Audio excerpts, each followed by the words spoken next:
And so we believe very, very firmly that anyone can be an entrepreneur. If you just bought and held the top 10 stocks from today and you held them for 10 years, I guarantee you'd more than double your money in the 10 years. Wow.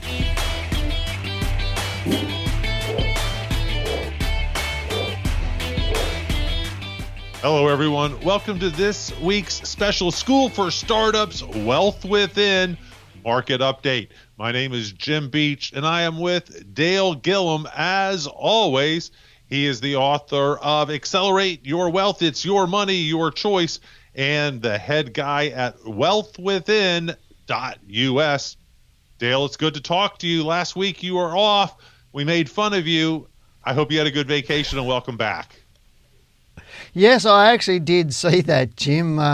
I was in Canberra, our nation's capital, for about 4 or 5 days with family and friends, and we were mucking around one night, and I put some wigs on, and I didn't accidentally, I sent a photo to Janine, and obviously she shared that with you, but yeah, she laughed, so I thought that was pretty good, because like you, I'm a bit follically challenged. I don't have as much hair, so when I have a lot of it, it's quite an interesting photo. But today's an interesting day for Australians. Right now, it's called Remembrance Day in Australia, which is the end of the First World War, the commemoration of the end of the First World War, where they signed the armistice. So it's in Australia like 11 a.m., which is around this time. It was signed on the 11th of the 11th. At 11 a.m. So it's a nice day for Australia to remember why we're such a free country, just like the US. So and why we're such a lucky country like the US. I mean, I think people should take time to think about that and how it's easy to make money and to become wealthy if you have the right knowledge and information there. I love capitalism, and I can't say how much I appreciate the people who fought to defend it. My grandfather, the man I'm named for, Dale, Mr. Jim, everyone called him, fought in the Battle of the Ardennes in World War I. So we were pretty happy that armistice was signed, or otherwise I might not be here today. So, well, I'm glad they signed it. Very, very much so. All right. Market up 5 weeks in a row. New records everywhere. You and I have been predicting for weeks that we would probably see a little setback. Instead, I think the market's it has one goal, just to prove us wrong. Well, I'm happy for it to prove me wrong. That's not an issue to me. Me too. I think that's where a lot of people with the market get stuck, is they just think it has to do something and they don't have an alternative view. To me, it's you plan for the worst, but you hope for the best. But it just keeps going up. The Australian market is also just holding up for some reason, and it's going to break one way or the other. It's like anything, you know, when you got a tight football game, eventually there's something that breaks it. And that's really what we're looking for right now, is it's going to break up or going to break down. And Janine was right last week in saying she thought up. It did. The US market went up, but it is interesting when you look at the US market, and people are often saying, you know, hey, the market's bearish, it's going to crash. We've had all of that. Where's it going to? And a lot of people are afraid of the market, and they think, well, I'm going to lose all of my money. And I know Janine touched a little bit on that last week, but I got some research together for you. But in the last 10 years, the S&P 500 has achieved an annual average return of just over 11%. That's without dividends. That's just the returns on the marketplace. Now, in the last 10 years, interestingly, the top 10 stocks by market capitalization in the S&P 500, between them have an annual averaged return of around 17%. Plus dividends. So that's even better. If all you did was hold the top 10 stocks in the S&P 500 over the last 10 years, you would have averaged 17% plus dividends, which are about 3% roughly. So around about 20% you would have averaged. Every year you would have averaged that. So the compounded return is a little bit different, but it is interesting that 70% of the time the S&P 500 actually achieves a positive return. And around 46% of the time, the annual return is above 10%. So nearly 1 in every 2 years, the return is more than 10%. So I don't know why people fear the market. It's really, really simple to make money if you get some good stocks and you hang on to them. And, of the negative years, the 30% of negative years, we're talking about 25% of the time in those negative years, or add 25% out of the 30%, sorry, the fall's no more than 20%. So how do you lose all your money? It's almost impossible. Actually, it would be impossible. Over a 10-year period, if you hold the top 10 stocks or even a mash of the top 20 stocks on the S&P 500, I would pretty much guarantee you will never lose your money and you'll do really, really well. That sort of stuff I talk about in my book, Accelerate Your Wealth. So is it a strategy, or what grade would you give the strategy of every December just adjusting your portfolio to hold the top 10 cap stocks as your strategy and do nothing else except buy in when you have a little bit more money to invest? What grade do you give that strategy? An A? Look, I would give it an A because it simply is finding the top 10 or top 20 stocks on the S&P 500 is as simple as just typing in top 20 stocks in the S&P 500 in Google and they come up. Right. It's not hard and anybody can do that. So you don't need more than 10 stocks in your portfolio. In my book, I talk about 8 to 12. And so just if you want to keep it as dumbed down as you possibly can, I call this a Dale's dumbed down technique. And it really is. Just pick any 10 of the top 20 stocks and put that in your portfolio and hold them for 10 years, you'll be fine. Now, you can enhance that like you're talking about, is adjusting that. So if stocks fall out of the top 10, you might exit one and then put the one that moved into the top 10 into your portfolio. You can do that. You can rebalance. I'm not a big rebalancer in terms of just rebalancing for the sake of rebalancing like big institutions do. They need to do that. Individuals don't. But it is a really good strategy just with the top 10, top 20 stocks on the S&P because they're driving the market. I mean, you're talking about, I think, the FANG stocks are around 20% of the whole market and all of those are in the top 20. So you're talking about those top 20 stocks are a big percentage of the whole market. And if they're moving, they're driving the market as a whole. So keep your job easy. Don't overcomplicate things. That's really what I'm saying to people is often people spend all of their time looking at different media, looking at all sorts of announcements, reading all sorts of reports, getting onto websites and watching all manner of different YouTube videos trying to outpick the market. Keep it dumb. Keep it simple. Pretty much that's really all I'm saying is just use those top 20 stocks. You can have some exit strategies like we've talked about with stop losses. We also talk about in my book trailing stop losses like trend lines, etc. Really simple. If you have enough money to buy a ruler and a pencil, then you can do it. Pretty much that's it. Well, a ruler and a pencil, if I can't afford that, I shouldn't be investing in stock in the first place, Dale, pretty obviously. Let's dive in and talk about one stock that's not in that top 20 yet, but you think is on the way, on the road to Tesla. Give me your thoughts. They've had a lot better run than they thought they would, or than I thought they would. I didn't think they were going to hit their production numbers, much less anything else. What are your thoughts on Tesla these days? No, it's sort of one of those things like Buffett talks about buying doom, selling boom, and when the worst news is out, that's probably the time to go in and buy a stock. But the qualification of that is always, obviously, Buffett always talks about buying a stock that you'd hold forever. So he's talking about buying quality stocks that are undervalued, not just any stock that's fallen heavily or has really, really bad news. Now, I know Janine chatted about Tesla last week because it jumped over, around 30% in 2 days when it announced it was had a profit. And that really did surprise the whole market. But what actually happened was it also surprised all the short sellers. Now, the short sellers were big on Tesla for the stock price to fall. And therefore, what happened was a short squeeze, which Janine Willie mentioned to you, is that all the shorts had to be covered, and that really pushes the price up even harder. But since then, Tesla's managed to hold up, and I'm going to look at the chart after we finish our chat. At the end of this video that I'm doing, I'm going to look at Tesla and a whole lot of other stocks for people just to show them what was actually going on. But it is really, really interesting, and even David Einhorn of Greenlight Capital, who has been having a sparring match with Elon Musk regarding it. And Greenlight Capital are one of the biggest shorters of Tesla. He's now actually going to visit one of the factories or some of the factories of Tesla. But to me, it's a turnaround. If you look at the stock at the moment, it's looking good. They've got a few things to sort out, but it is looking good. But Tesla fell, I think it was 54% into June 2019, and it found some support.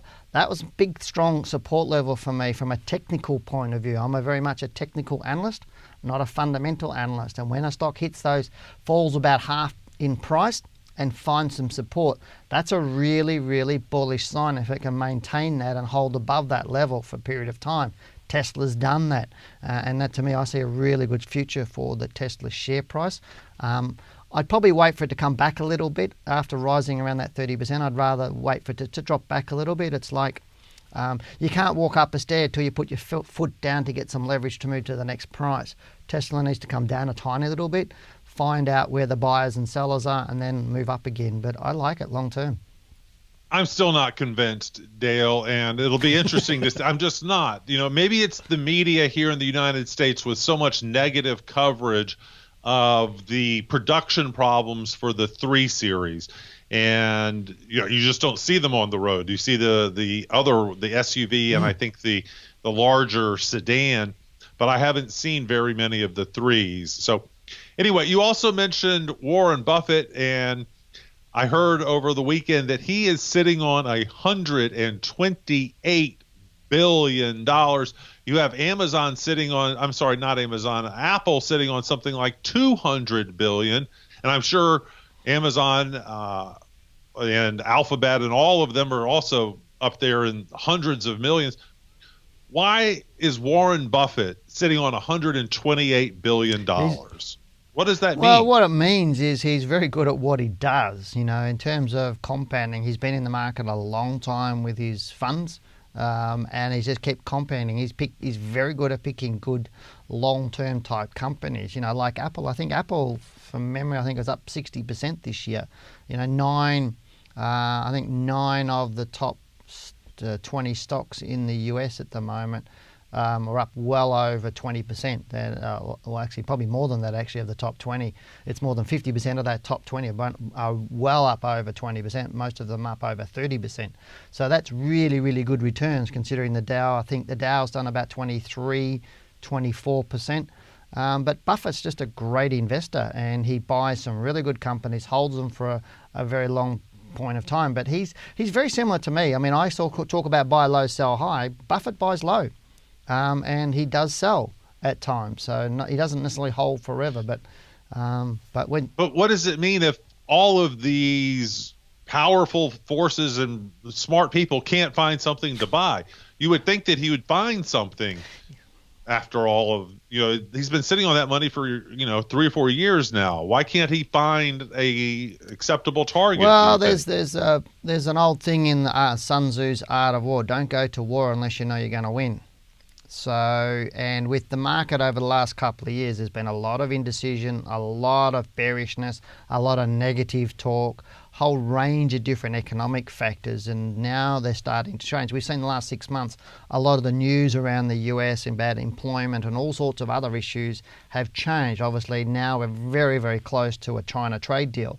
So there's a whole lot of things lining up at the moment. So my suggestion is Buffett will start buying pretty soon. I think he'd find some good stocks, but there's some really good technology stocks still coming through. I was only looking at a website the other day by a Canadian company that joins investors and for capital raising, those sorts of things. And there's some amazing sort of new sort of companies looking for capital.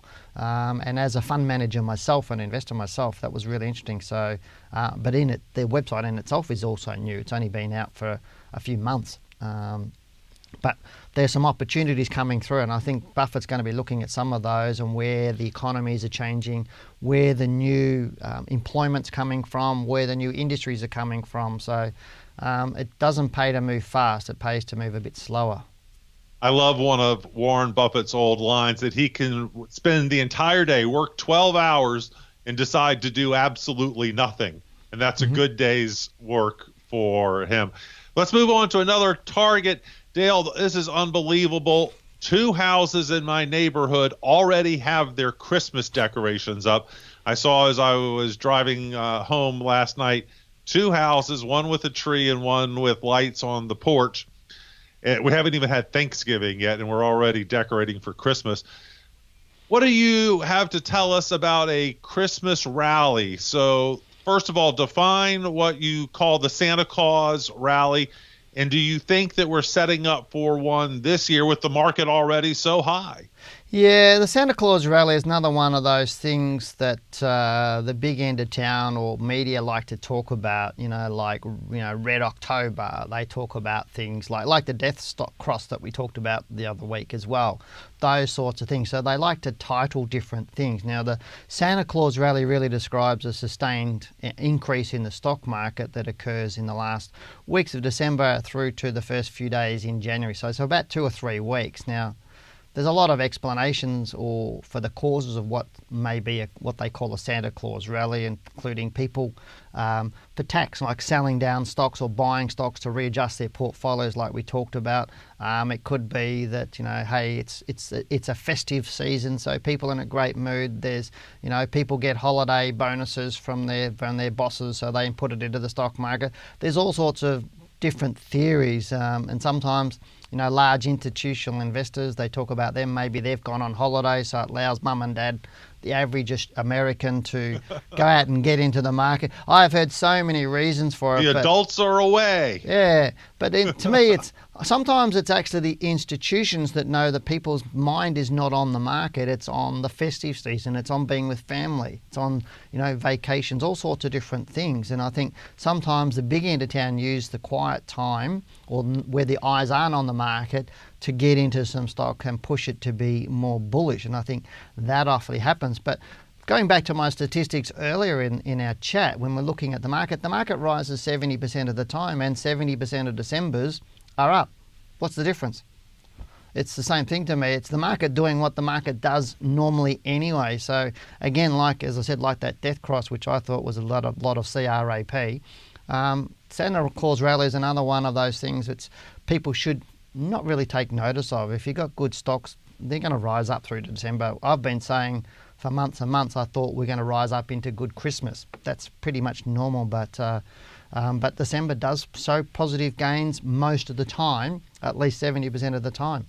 That's what it does. January is also the same. It's all generally a good month. There's a whole thing with January. If January is bullish, then the market will be bullish for the year. If January is bearish, it'll be bearish for the whole year. So there's more different, how do I say them, wives' tales? Yeah, sure. Inverted commas, about the market. But at the end of the day, buy good stocks, hold them, have some stop losses on it, you'll make a lot of money.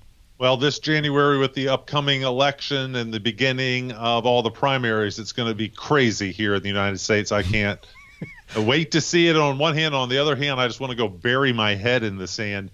Dale, we're about out of time. Let's wrap it up. What's the market going to do this coming week? More records? Look, I think it will push through and rise a bit more, but it's not rising strongly at the moment, and that's the thing in the back of my mind. I still need to be prepared for it to drop away, but I do think it's going to still inch up. But as I said, it's going to break one way or the other in the next week or two. We'll know. It'll either be up or down. If it goes down, it'll come back down to those levels that I've mentioned in past reports. If it goes up, I think it's bullish right through 2020. I think the market is looking really, really good, and people don't need to be fearful of it. Dale, thanks so much. Again, go check him out at wealthwithin.us. Read the book, Accelerate Your Wealth. And Dale, we'll look forward to talking to you next week. Thanks a lot. Thanks, Jim. You take care. Please remember that this report is an educational tool. While Wealth Within holds an Australian financial services license, the information featured in this program is general in nature and therefore should not be relied upon. Before making any investment decisions, you should consult a licensed professional who can advise whether your investment decisions are appropriate for you. We hope that you enjoy this week's report. Well, again, the market defied what we're talking about, or what I've been thinking about for the last few months, where it actually rose and did very, very well over the last week. So the Dow Jones and S&P 500 are doing great. That said, there's been, if you're looking at the market, the NASDAQ has actually been the best performer on the US markets for 2019. If you want to look at the difference, the NASDAQ was the number one, then obviously the S&P, then the Dow was number 3 on that. And as I was chatting with Jim, There's some really good returns on the marketplace at the moment, and especially when you're looking at those top 10, top 20 stocks. So I'm going to go into the Dow now and have a bit of a look at that, and then we're going to look at some of those top stocks on the marketplace. So let's get into the charts of the Dow Jones. Now, looking at this is a weekly chart I've got on the screen at this point in time of the Dow Jones. Now, you can see my thoughts prior to the last couple of weeks was that the Dow would come down somewhere below this sort of 25,000 point mark, down to around 24.6. I thought it would come down under that, but it's looking really, really nice, and it hasn't really shown us any or too many signs of slowing down. But that said, it has been very, very sideways over the last year to 2 years. And if I look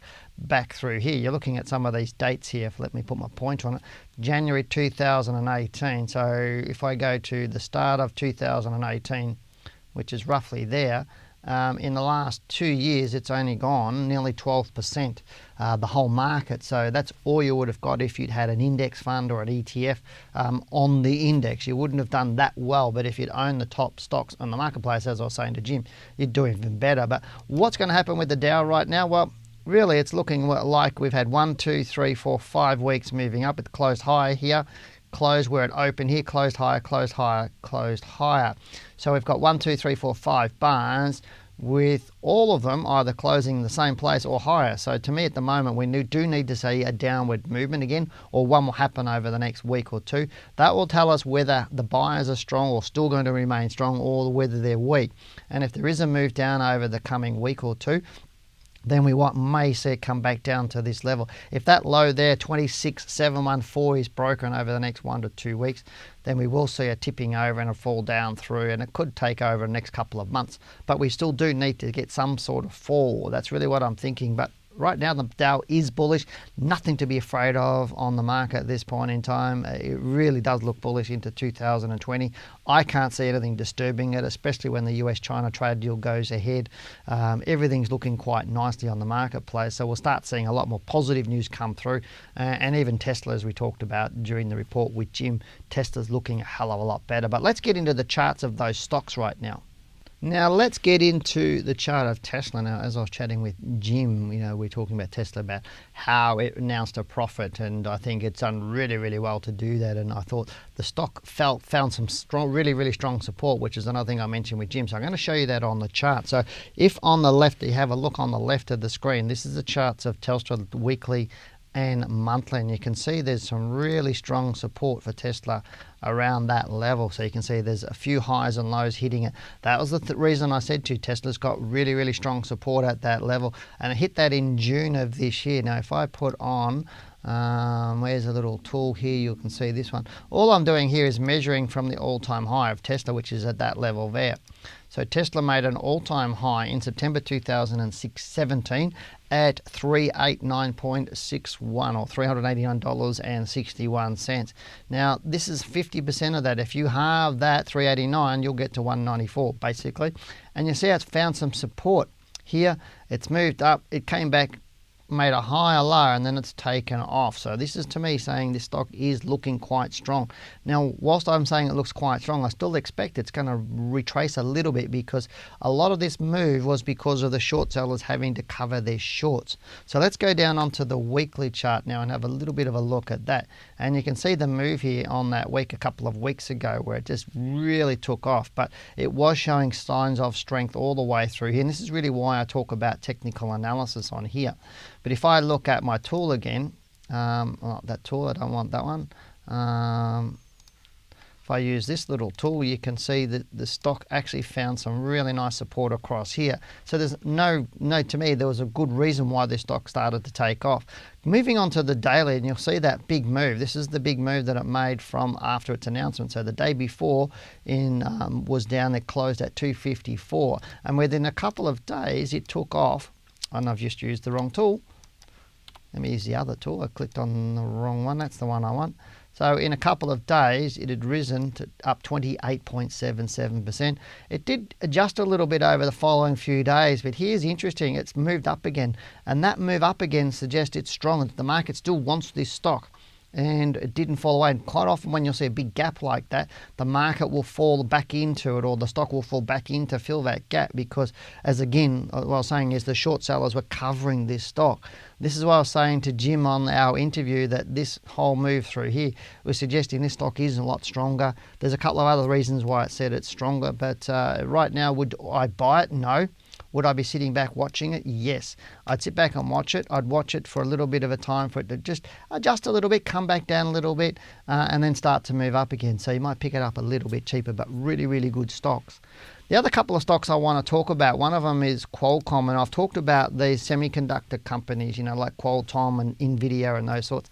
I really do like those stocks at this point in time. And Qualcomm, I'm going to show you a couple of the big movers in the S&P 500, or the top 100 stocks in the S&P 500, and you can see Qualcomm really took off in the past week. It moved very, very strongly up from the close the week before, up 12.67%.